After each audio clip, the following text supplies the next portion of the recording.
Hello viewers, welcome to my channel Chhanda's cuisine. আমি আজকে আপনাদের সামনে সর্ষে ইলিশ রেসিপি নিয়ে এসেছি।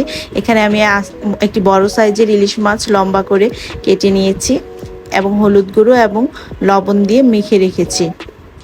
এখানে আমি হলুদ সরিষা নিয়েছি এবং সরিষাটা আমি 4টে আস্ত কাঁচামরিচ এবং 1 চা চামচ লবণ দিয়ে শিলপাটায় বেটে নিয়েছি যেন তেঁতু স্বাদ না লাগে। আপনারা ইচ্ছে করলে ব্লেন্ডারেও ব্লেন্ড করে নিতে পারবেন। এবং এখানে আমি সরিষাটা ছেঁকে নিচ্ছি কারণ অনেকের হজমের সমস্যা হয়। এখন নিয়ে নিব 1 কাপ পরিমাণ সরিষার তেল, প্যানে দিয়ে দিচ্ছি। দিয়ে দিব আস্ত জিরার ফোড়ন চলে এলে এখানে দিয়ে দিতে হবে 1 চা চামচ পরিমাণ হলুদ গুঁড়ো এবং 1 চা চামচ পরিমাণ মরিচ গুঁড়ো। এই সময় চুলার আঁচটা মিডিয়াম আঁচে রাখতে হবে এবং খেয়াল রাখতে হবে মশলাটা যেন পুড়ে না যায়। দিয়ে দিতে হবে সামান্য পরিমাণ পানি।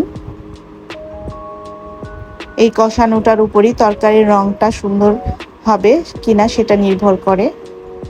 মিডিয়াম আঁচে কিছুক্ষণ কষাতে হবে। ভালোভাবে কষানো হয়ে গেলে এখানে দিয়ে দিতে হবে 1/2 কাপ পরিমাণ পেঁয়াজ বাটা শুকনো মশলাগুলোর সাথে ভালোভাবে মেশাতে হবে। পেঁয়াজ বাটাটা একটা সুন্দর গ্রেভির কাজ করে এবং স্বাদ বাড়াতে অনেক সাহায্য করে। অনেকে সরিষা ইলিশ রান্নায় পেঁয়াজ বাটা ব্যবহার করেন না, আমি দিয়ে থাকি কারণ হচ্ছে পেঁয়াজ বাটাটা সুন্দর গ্রেভি নিয়ে আসে তরকারিতে। ভালোভাবে কষানো হয়ে গেলে এখানে দিয়ে দিতে হবে মেখে রাখা ইলিশ মাছগুলো। এক এক করে দিয়ে দিতে হবে মাছগুলো দেওয়া হয়ে গেলে এখন ঢাকনা দিয়ে ঢেকে অপেক্ষা করতে হবে 10 মিনিটের মতো। এই 10 মিনিটে আমি আর ঢাকনা উঠাইনি। 10 মিনিট অপেক্ষা করার পর ঢাকনা তুলে মাছগুলো ভালোভাবে উল্টে দিতে হবে এবং খেয়াল রাখতে হবে মাছগুলো যেন ভেঙে না যায়।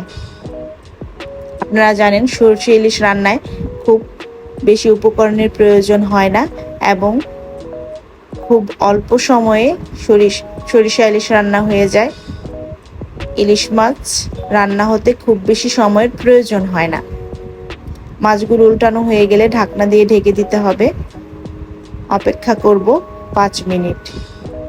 5 মিনিট পর এখানে সরিষা বেটে রাখাটা দিয়ে দিচ্ছি। দিয়ে দিব সামান্য পরিমাণ লবণ। লবণটা স্বাদ মতো হবে এবং খেয়াল রাখতে হবে পরিমাণ, কারণ সরিষা বাটায় ব্যবহার করা হয়েছিল লবণ। সামান্য পরিমাণ পানি দিয়ে দিতে হবে। মাছ থেকে পানি উঠবে এবং সরিষা বাটায়ও পানি রয়েছে, তাই খুব বেশি পানির প্রয়োজন হবে না। ঢাকনা দিয়ে ঢেকে দিতে হবে। অপেক্ষা করতে হবে 5 মিনিট। 5 মিনিট পর মাছগুলো আবার একটু উল্টে দিতে হবে। খুব সাবধানে উল্টাতে হবে। মাছগুলো উল্টানো হয়ে গেলে আবার ঢেকে দিব। ঢাকনা উল্টে দিয়ে দিতে হবে 6 থেকে 7টি আস্ত কাঁচামরিচ তরকারিতে সুন্দর একটা ফ্লেভার নিয়ে আসে। তরকারিটা প্রায় হয়ে গিয়েছে। এখন ঢাকনা দিয়ে ঢেকে দিব। 2 থেকে 3 মিনিটের মতো অপেক্ষা করব। 2 থেকে 3 মিনিট পর কেটে রাখা কিছু কাঁচামরিচ এখানে দিয়ে দিব।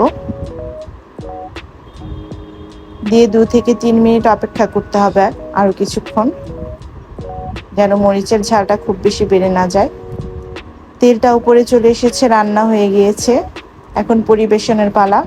পরিবেশনের জন্য রেডি। সুন্দর একটা গ্রেভি তৈরি হয়েছে। Thank you viewers.